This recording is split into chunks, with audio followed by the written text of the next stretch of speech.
Hello and welcome to this Foundations of C video on arrays. So you might remember in the last video we talked about pointers, which are essentially just memory address or memory location types in C. And we discussed the fact that strings in C are pretty much just pointers, and so we came up with this example just here where we have a char pointer string, which we set to the memory address of some constant string value, and then we printf the length of that string using the C standard library function strlen, which has its function prototype defined in the C standard library header file string.h. This video though is all about arrays, so conceptually speaking an array in C is just a fixed size ordered collection of things of the same type. So we might have an array that could hold 5 integer values, and we call each thing in an array, so each integer in that example there, an element. And in the case of our array of 5 integer values, we can manipulate each of these integer elements individually. So in this example it's a lot like having 5 separate integer variables. But instead of having 5 separate names to refer to 5 different variables, we have a single name, which is the name of the array, which we can then get particular elements out of. So we typically refer to elements in a particular array by their number, which is also called an index. And just like how we counted from 0 when we were talking about memory addresses, we count from 0 when we're talking about array element indexes too. So in our array of 5 integer elements, we probably have an element with index 0, an element with index 1, an element with index 2, an element with index 3, and an element with index 4. So we can talk about element 0, for example, of our integer array, just like it was a normal integer variable. So let's figure out how we actually write this in C if we just get rid of the code we wrote last time. The syntax for declaring an array in C is that first of all you type the type of things that you want inside the array, the type of your array elements. So in this case we're just going to make that integer array that we talked about a second ago. Then we type the name of the array, just like we would for a normal integer variable declaration. So in this case let's call it array. Then, and this is the key part because currently this is just looking like an integer variable declaration, in square brackets next to the array's name, we type the number of elements that we want our array to be able to hold. So in this case we want an integer array that can hold 5 elements. And okay, that's our integer array declaration done. So okay, we've declared our array called array. How do we actually access a specific element within our array? Well, let's just type a printf here, and let's use the %d format string.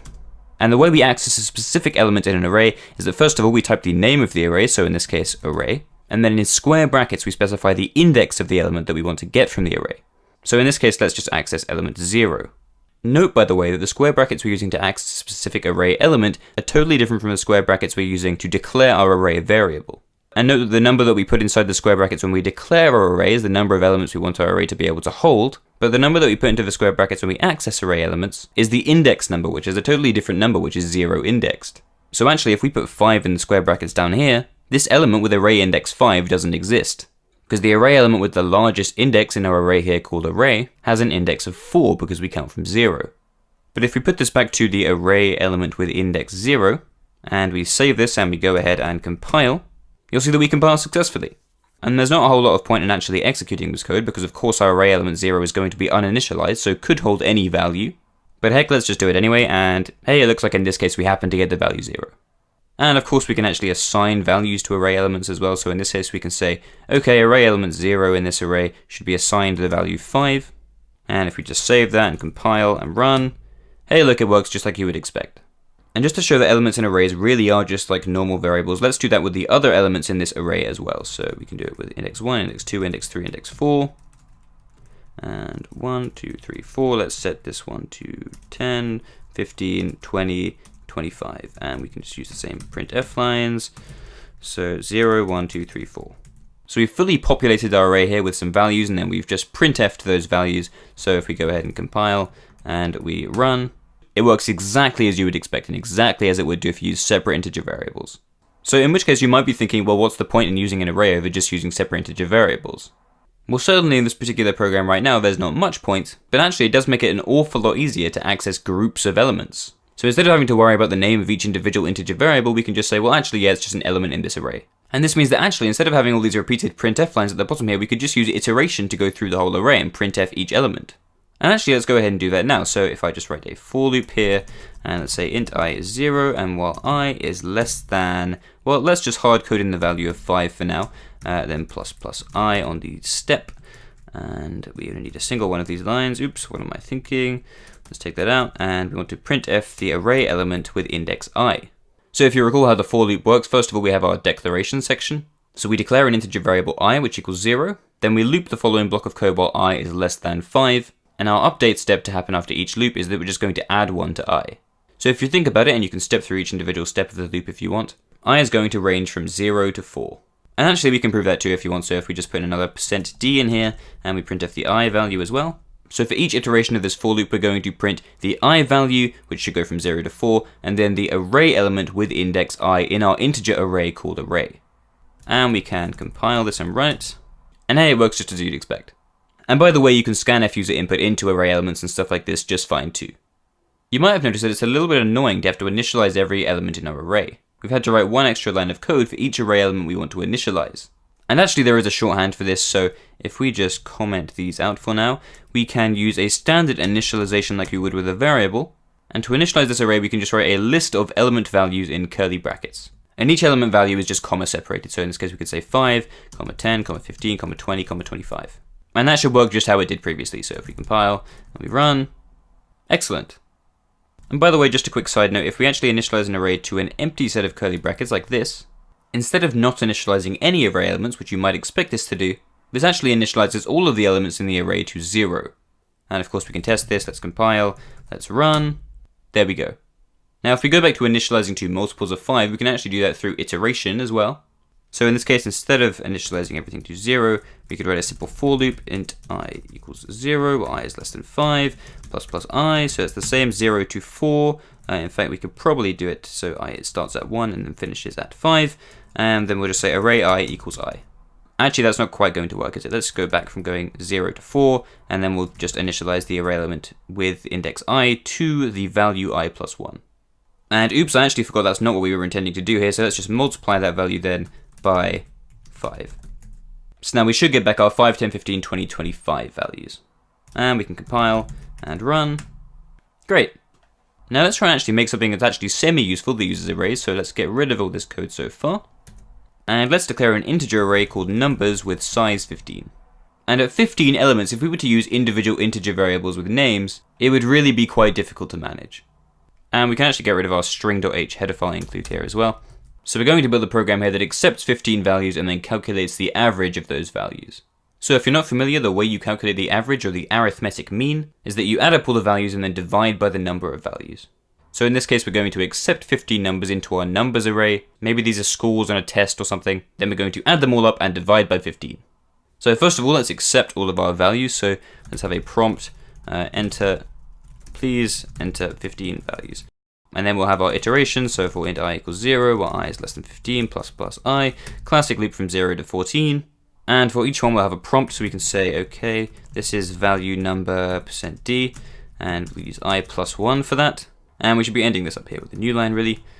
And then we'll use scanf to accept input into this array element, so we can say scanf, accept a %d into numbers I, and of course we need our memory address here. So here, instead of getting the memory address of a normal variable like we usually would for scanf, we're getting the memory address of our array element.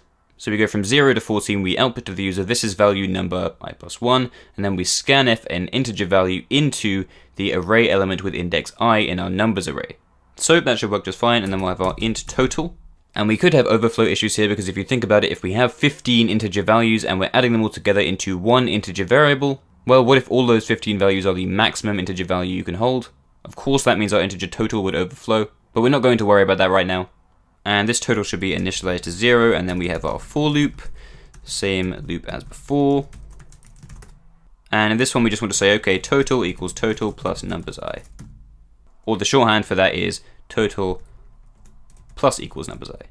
So in our previous for loop, we will have accepted integer input into all of our array elements in the numbers array. And then in this for loop, we're just going through all of the elements in that array and we're adding them up into a total variable.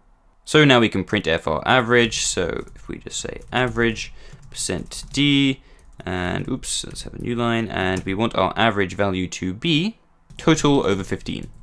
Because total is the addition of all of our 15 values, and then we're going to divide by 15 to get the arithmetic mean. So we can compile that and run it. Okay, now we've got to put in 15 values. Let's try and put in something that we know what the average is going to be. But actually, before we do that, now that I think of it, this should probably be a double value result average. So if we just use a double literal there for the division, and let's try that again. So okay, we have to enter 15 values to be averaged. Let's do some 5s and some 6s, and we expect our average result to be somewhere between 5 and 6. So 5, 5, 5, 5, 5, 6, 6, 6, 5, 5, 6, 6, 6, 6, 6. And there we go, our average for that particular set is around 5.53. Now in this case we didn't actually need the array to do this calculation, so if I move the total declaration up here, and we also declare a temporary variable, then we can read into our temporary variable. We can then say total plus equals temporary, and then we can printf our average without this second loop, which is actually going to be more efficient as well. So yep, that should be fine. And we can compile that and run it, and this should work exactly the same. Here we go, so in this case we happen to get a different average, but I'm pretty sure that still works correctly. But of course the advantage of using the array is that we actually store the values that the user input. So after we've stored them in the array, if we want to perform some other calculation on them in future, or if we wanted to save the values to disk or produce a graph or something like this, we could do so. Array elements in C, by the way, this is quite important, are guaranteed to be contiguous in memory. And contiguous in this case pretty much just means right next to. So we can guarantee that the array elements with index 0 and 1 in our numbers array, for example, would be right next to each other in memory. And this actually makes arrays an awful lot like pointers. Arrays in C are kind of like pointers to the first element in the array. And then to reference the other elements in the array, you can kind of just add values to that memory address. And if you bother to do the calculation, if you have a pointer to the first element in an array, the number of bytes you need to add to get to an element with a particular index is the size of the type of thing that your array holds times the index of that element. So indexing into an array is kind of just like adding a value to a pointer and then dereferencing that pointer. But regardless, we're not really going to concentrate on that right now. If we just go back to our numbers version of this program, so let's just hit Command Z a few times. And let's just say this is only 5 long. Let's get rid of this prompt. Let's get this to 5. Let's get rid of our average calculation. Really, this should have just been a new program, but oh well. If we printf the %d, that is the dereference of numbers, you might think, Joe, what are you doing? You're crazy. Why are you trying to dereference an array? Dereference is for pointers. But actually what you will see is that writing this is exactly the same as writing this, which is the dereference of the memory address of the first element in our numbers array. Because my little diversion there on how arrays are kind of like pointers is actually true. So if we just go back to dereferencing numbers here, because our array is kind of like a pointer to the first element of the array, we can dereference it to get the equivalent of numbers element 0. So let's try that. We can compile and run, and let's put in the value for our first element, and the rest don't matter.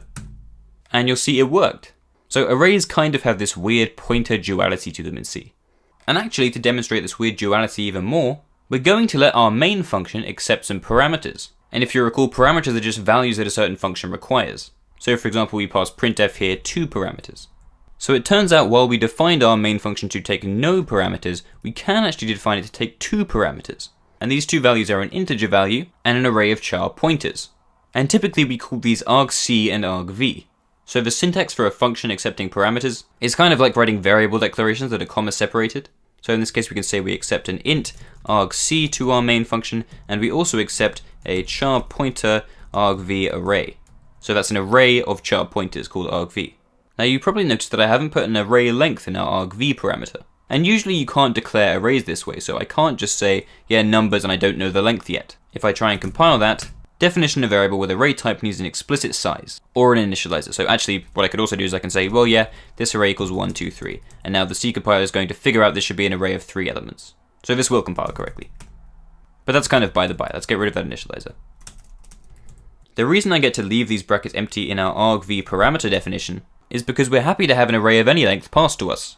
So we're saying, yes, this main function accepts first of all an int called argc, and then it accepts an array of any size you like of char pointers called argv. Note, by the way, we don't have to call these argv and argc. You can call them whatever you like. You can call it hello if you want to. Just like we don't have to worry about what printf called its parameters in the printf function definition, people that call main aren't going to have to worry about what argc and argv may or may not be called. The names are only important in that we're going to call them by this name inside this function. And the fact that we can do this, we can have an array passed to us that we don't know the size of.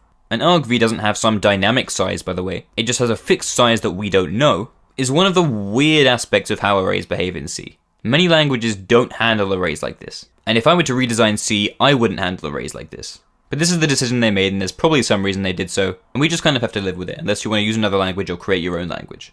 So I haven't described what these parameters actually are. Well, basically this allows our program to take in some string command line arguments. And if we were to compile this and then try and run it with some extra things on the end, so maybe this is parameter 1, parameter 2, then these can actually get passed into our program via argc and argv.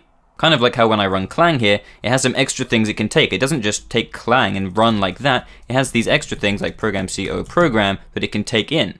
And so it comes down to argc is the number of these arguments, and argv is the actual array of char pointers or array of strings.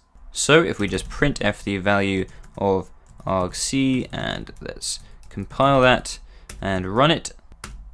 And if we run it with these parameters, you can see the argc value we get is 3.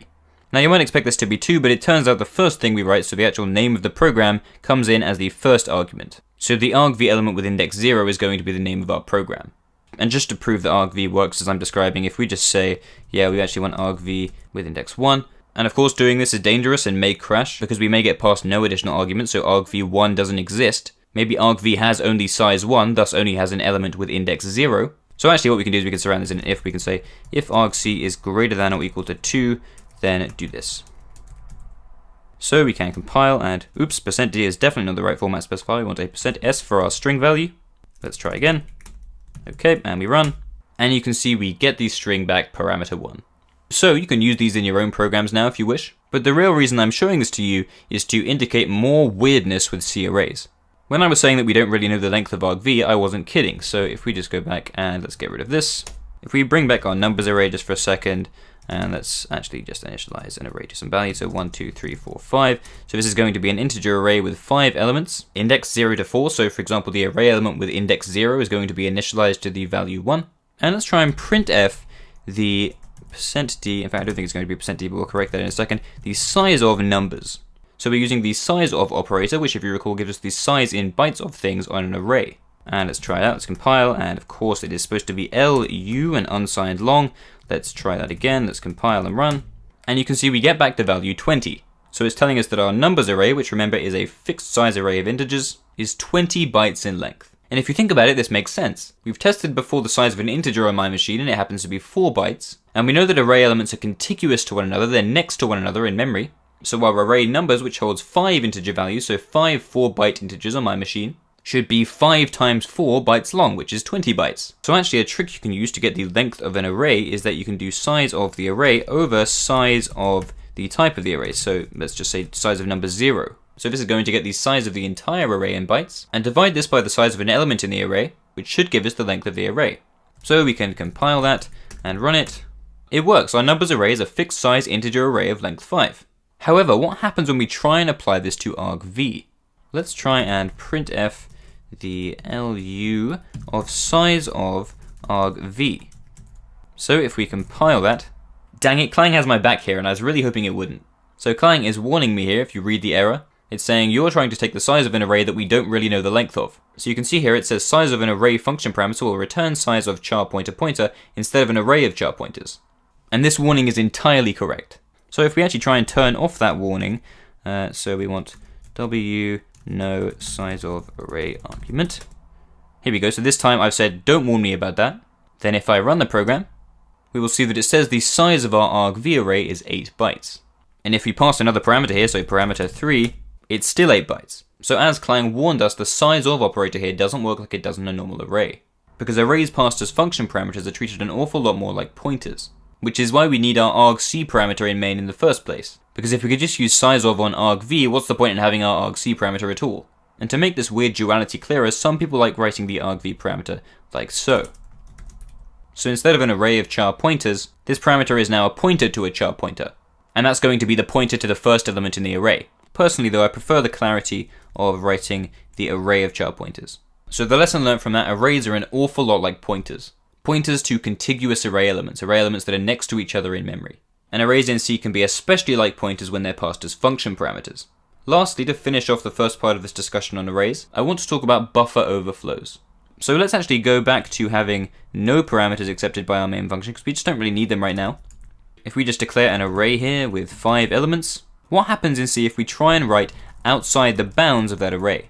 So our array called array here only has 5 elements, and by accessing the one with index 5, we're essentially accessing the 6th element, which doesn't exist. In some languages when you do something like this, you will get an error. Not in C though.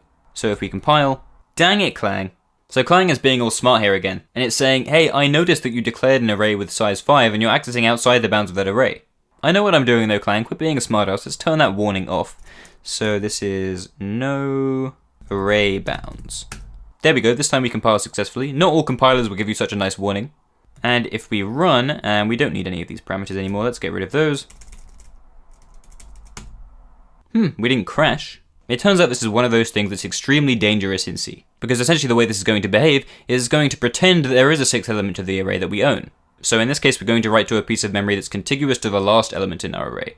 Maybe it'll crash, maybe it won't. In this case, we got away with it. But doing this is very dangerous, particularly if you're writing over something else. For example, what happens often here is that attackers will actually notice a vulnerability where they can perform this kind of behavior. So if we go back here and we have an int I equals 5 and we're doing an array access on I, say the value of I here can actually be influenced by an attacker. And when we're doing this write into the array, we don't do any kinds of bounds checking, which means we can allow an attacker to write to weird places in memory. What if we happen to have a true or false value stored right next to our array that indicated whether the user was allowed into the system or not? Then some attacker cleverly realizes that they can write some value just outside of the array, and maybe we're writing the value 1 here, and so they can change the value of that Boolean variable in ways that maybe we didn't expect when we wrote the program. In many cases, though arguably not this one, writing outside the bounds of an array is called a buffer overflow. And buffer overflow attacks are extremely common software vulnerabilities. And I wonder, by the way, if Clang still picks this up on the warning if we just remove our deletion of the warning. Aha, see, Clang doesn't detect this one. Even just introducing the one variable means Clang has too much indirection to check it. And if I just show you a more common example of a buffer overflow, so if we just bring this back to being numbers, and let's try and populate our array with an iteration construct again. So we can say for int I equals 0, and let's say well I is less than 10 plus I. Oops. So first off, let's have a prompt, so number, and then we can take the input using scanf.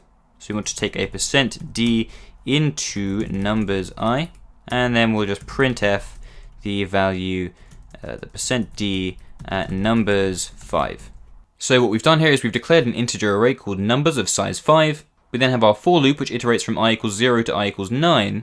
So that's going to make scanf perform writes outside the bounds of our array, which is the real problem here. It should have been I is less than 5, not I is less than 10. And then just for kicks, we output the element with index 5 in our array, which of course is also outside the bounds of our array because we only got up to index 4.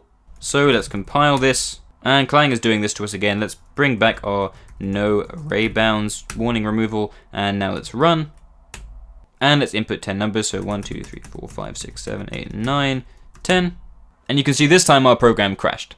We got our value 6 back correctly, but it looks like maybe we overwrote something important in memory here, because our program exited with some weird trap. So keep that in mind. Buffer overflows are an extremely common problem with arrays. The extremely common thing that happens here is that someone will create an array with, say, 256 elements, and then they'll say to the user, yeah, how many things do you want to input? And then have them input that number of things into the array. But then if the user says, yeah, I want to input 300 things, the creator of the program didn't think about this properly, because now this can allow a dangerous out-of-bounds write. So that is the end of this video. I will see you next time.